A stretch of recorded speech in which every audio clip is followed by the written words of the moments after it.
दोस्तों, हर किसी के जीवन में कोई ना कोई एक ऐसी घटना जरूर होती है जिसे वो अपने जीवन में सबसे बुरा समय मानता है। लेकिन किसी न किसी रूप में कोई ना कोई हमेशा उन परिस्थितियों में मदद के लिए पहुंच जाता है। मैं आज आप लोगों के सामने एक ऐसी ही घटना का उल्लेख करने जा रहा हूँ। ये घटना मेरी मौसी के बेटे, जिनका नाम अजय है, उनके साथ घटी थी।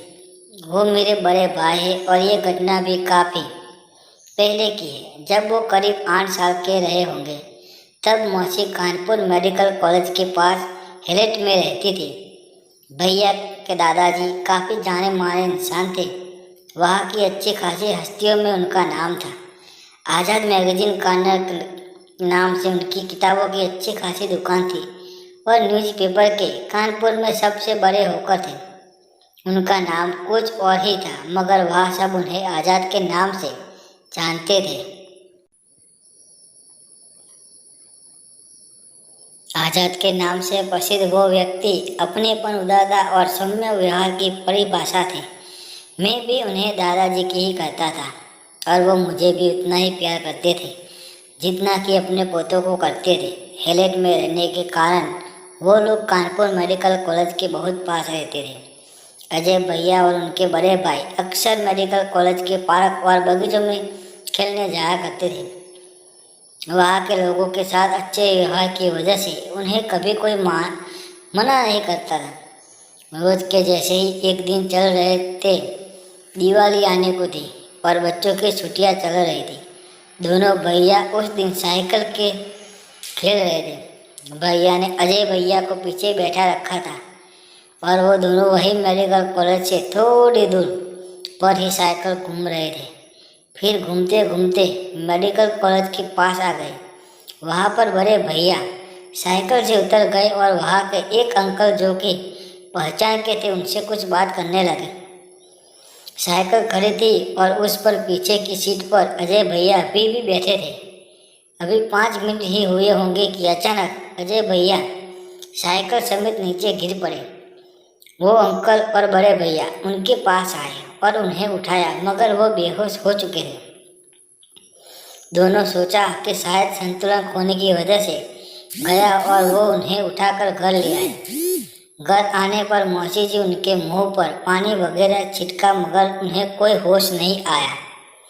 अचानक उनकी सांसें उछलने लगी और वो लंबी लंबी सांसें लेने लगे।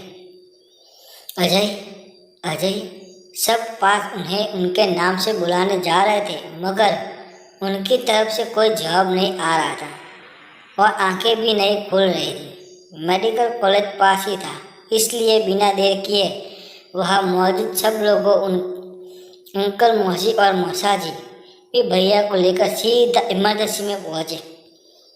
डॉक्टरों ने सारी पूछताछ की और सबको बाहर करके जांच में लग गए। सर पर कोई चोट नहीं थी और न ही शरीर पर छोटी खरोंचों के सिवा कोई बड़ा जख्म दिया। सांसें फिर भी उसे उछलने लगी थी। डॉक्टर ने ऑक्सीजन देने की मास्क लगा दिया। सांसें फिर भी कोई खास काबू में नहीं आई। थोड़ी देर में उखड़ने लगती और फिर जब प्रेशर बढ़ाया जाता तो साधारण हो जाती।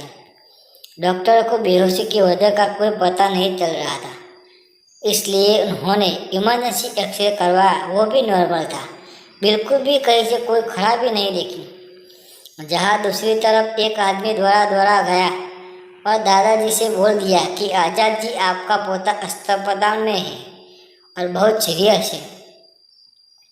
उन्होंने बिना किसी देरी के दुकान में बिना ताला लगाए केवल शटर गिराया और सीधा मेडिकल कॉलेज में पहुंच गए, जहां सब उन्हें जानते थे, इसलिए उन्हें किसी से भी अपने पोते के बारे में पूछने की ज़रूरत नहीं पड़ी।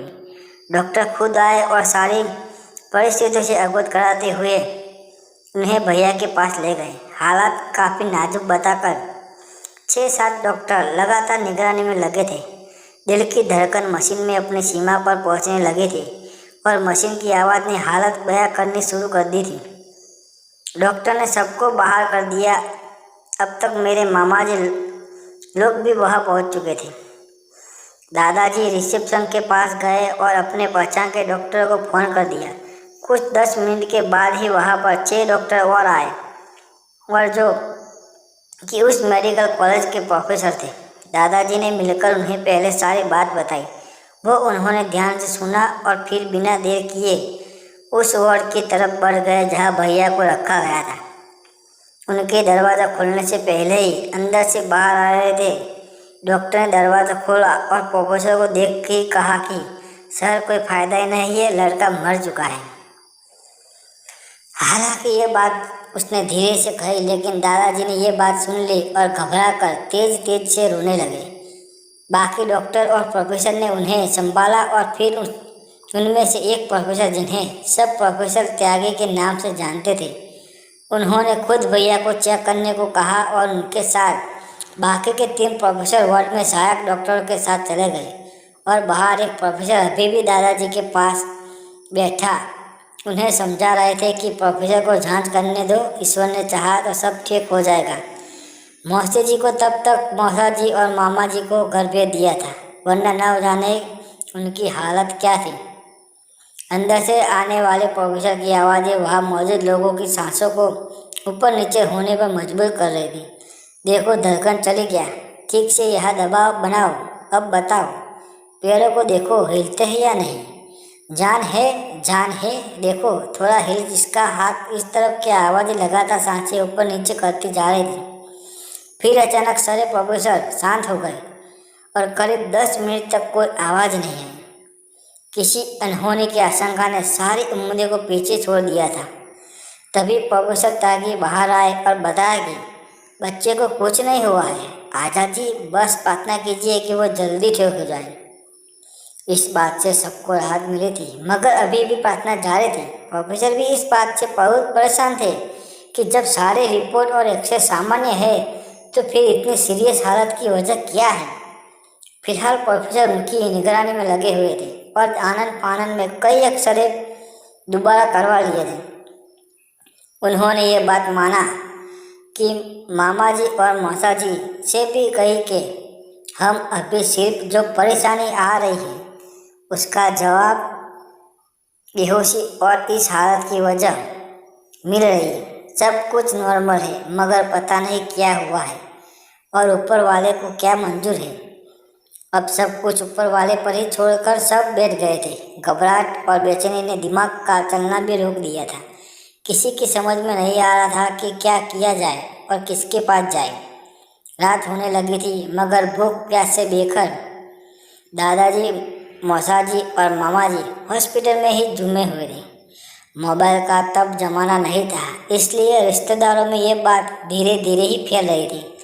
रात गहरी जा रही थी। घर से आया हुआ खाना बस समय रखा था, मगर किसी का खाने का मन नहीं हो रहा था। फिर दादाजी को घर भेजकर मामा जी और मौसा जी ही केवल हॉस्पिटल में रुके थे और आईसीयू में भर्ती भैया की समय की खबर ले रहे थे। भैया की हालत वैसे ही बनी हुई थी, कोई होश नहीं था उन्हें। रात के करीब 1 बजे मामा जी सिगरेट पीने के लिए बाहर गए। वो सिगरेट पीते हुए टहल रहे थे और ये सोच रहे थे कि न जाने क्या होने वाला है और क्या हो सकता है। तभी पीछे से आवाज़ आई, काका। भैया नमस्कार। मामा जी ने मुड़कर देखा और बिना मुस्कुराए जवाब दिया, अरे मन्नी लाल, कैसे हो? हम तो ठीक है, आप बताइए, इतनी रात को और यहाँ कैसे? उन्होंने मामा जी से पूछा।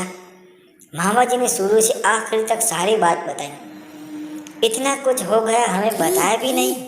हम तो यही है ड्यूटी पर, बस पीछे मुर्दा घर में।